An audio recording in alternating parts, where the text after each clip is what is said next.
ধার করে কোরবানি দেওয়া যাবে কিনা। ধার করে কোরবানি দেওয়া, আমার দাদির বাবার বাড়ির কিছু জায়গা জমি ছিল, এর কিছু অংশ বিক্রি করে যা টাকা পেয়েছেন তার বেশিরভাগ টাকা আমার বাবাকে দিয়েছেন, আর বাকি টাকা আমার চাচা ফুফুদের দিয়েছেন, মধ্যে ভাগ, তাদের মধ্যে ভাগ করে দিয়েছেন। আমার বাবার এই ভাগের অতিরিক্ত টাকা নেওয়া কি জায়েজ হবে? এতে কারো হক নষ্ট হয়েছে কিনা। আপনার দাদি তিনি আপনার বাবাকে অতিরিক্ত যে টাকা দিয়েছেন এটা কেন দিয়েছেন?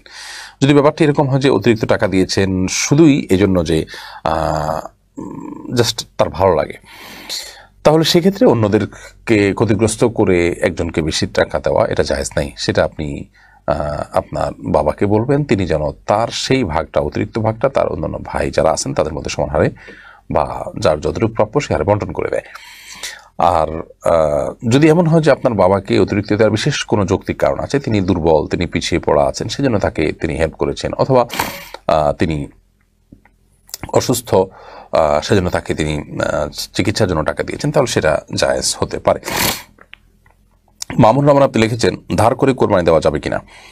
ধার করে কোরবানি দেওয়া এটা তখনই জায়েজ হবে যখন ধারের টাকাটা আপনি পরিশোধ করার কোনো ব্যবস্থা রেখেছেন এবং যার টাকা যিনি আপনাকে ধার দিয়েছেন সে পাওনাদারের পক্ষ থেকে প্রেশার নাই, আপনি এটা নির্দিষ্ট সময় নিয়েছেন, সে সময় দিবেন ব্যবস্থা আছে, এর মধ্যে আপনি আবার ঋণ করে কোরবানিও করছেন, সেটাও পরিশোধ করার ব্যবস্থা আছে, এরকম হলে কোনো অসুবিধা নেই।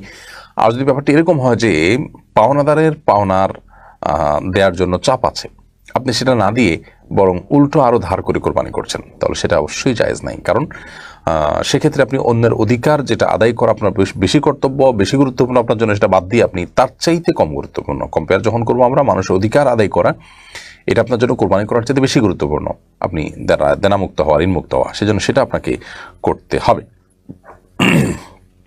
এরপর শাহজাহান আপনি লিখেছেন, গাছপালা আর্ট করলে কি পাপ হবে?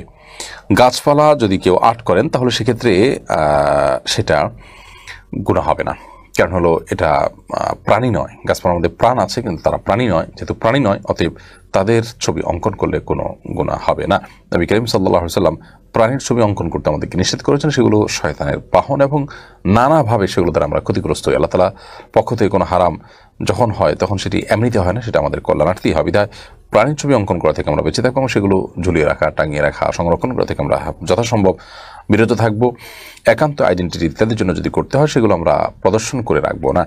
আর গাছপালা যেহেতু প্রাণী নয় অতএব এগুলো অঙ্কন করা যেতে পারে, যে কোনো ন্যাচারাল ভিউ, ন্যাচারাল কোনো চিত্র সেগুলো অঙ্কন করাতে কোনো অসুবিধা নেই।